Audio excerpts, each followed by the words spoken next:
এই দেশের কোনো বিচার আছে? কোনো বিচার নাই। বিচার থাকলে আজকে আমরা বিচার পাইতাম ভাই। এখানে আমি দেখি আমার ছেলে রাস্তায় পড়ে রয়েছে। আমি যাওয়ার আগে ওইখানকার টিচাররা অনেক করে নিয়ে যেতেছে। তখন আমি আবার দৌড়ে টিচারের সাথে সাথে মিটফুট নিয়ে আসছি। মিটফুট নিয়ে আসার পরে 1 ঘন্টার মতো এখানে ছিলাম।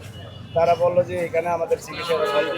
তখন আমরা নিয়ে ঢাকা মেডিকেল আসি। ঢাকা মেডিকেল আসার পরে সাথে সাথেই লাইফ সাপোর্ট দিয়ে তখন আমি বাইকের সাথে জিজ্ঞাসা করছিলাম, তখন তার গলাতে রক্ত পড়তেছিল যে তোমাকে কে মারছে।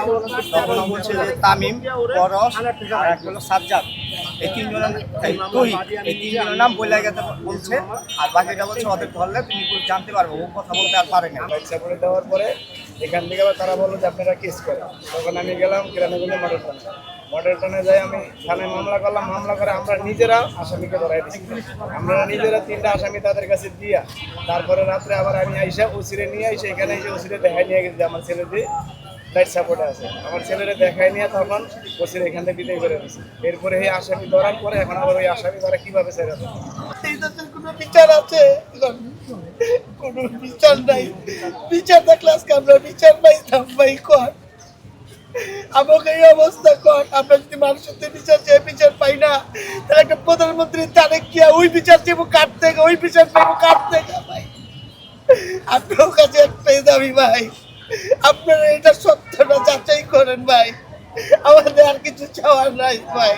আপনি 4টা 35 থেকে 40 ঘটনা আমরা মিটফুটে আপনি 5টা 10 নিয়ে আসছি। পরে মিটফুটে ওরা দেখা ব্লাড বাইরে দিচ্ছে মুখ দেওয়া, তখন তারা বলছে তাড়াতাড়ি আপনারা এখানে হবে না, ঢাকা মেডিকেল নিয়ে যান।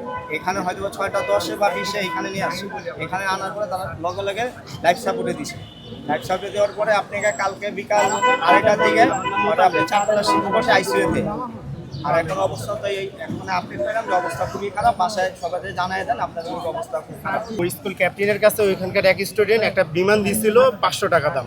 তো ওইটা ক্যাপ্টেন হিসাবে ওই আরেকজনের কাছে দিছে, ওই আড়াই ফেলাইছে, নষ্ট করে ফেলাইছে।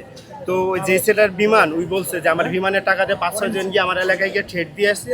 পরে কইছে আমার 10-12 দিন সময় দে, আমি টিফিনের টাকা থেকে তোরে প্ল্যানিং করে টাকাটা দিয়ে দিব।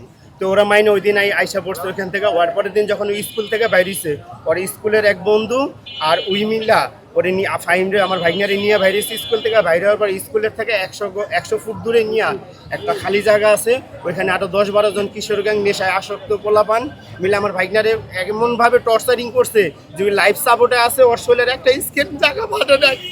এখন ডাক্তার কথা তোর অবস্থা ভালো না, কিন্তু ওইখানে পুলিশ আসামি 3 জন ধরেও ছেড়ে দিছে। তো আমি এই বিষয় এই স্বরাষ্ট্র প্রতিমন্ত্রীর কাছে বিপুলভাবে আবেদন জানাই যে আমরা বাংলাদেশের নাগরিক, আমার ভাইগনার যারা অপরাধী তাদের সুস্থতার বিচারের সাথে তদন্তের সাথে তার বিচার হোক। আমার ভাইগনার সুস্থতার আইনের আয়তায় আসুক। যে আসামিগুলি ধরছে পুলিশ কেন ছাড়লো? আমার ভাইগনা লাইফ সাপোর্টে থাকা অবস্থায় একজন লোক লাইফ সাপোর্টে তার আসামিটা ছাইড়া দেয় পুলিশ। তো কি আইন আছে দেশে? আমাদের গরিব মানুষের জন্য আইন নাই। আমরা সুস্থ আইনের বিচার চাই।